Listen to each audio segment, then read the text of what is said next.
شوف يوسف بقاله سنتين ما حلقش شعره او 3 ساعة ما اتولد.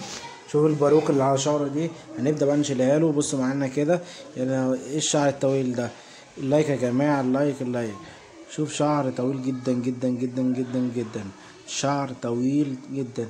هتشوفوا بقى، اتفرجوا على الفيديو وبص اللي حصل. بص كده، ايه الحلاوة دي؟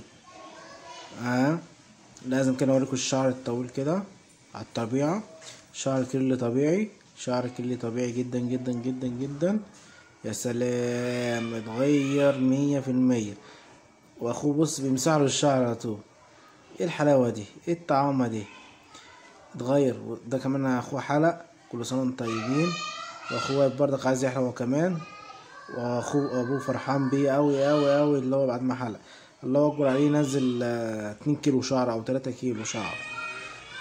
تغيير بعد الحلاقة على طول. بعد ما غير الحلاقة شكلها بقت جميلة جدا جدا جدا، وشه ظهر. متنسوش يا جماعة اشتركوا في القناة عشان يوصلكوا فيديوهات جديدة مع هيما الحلاق.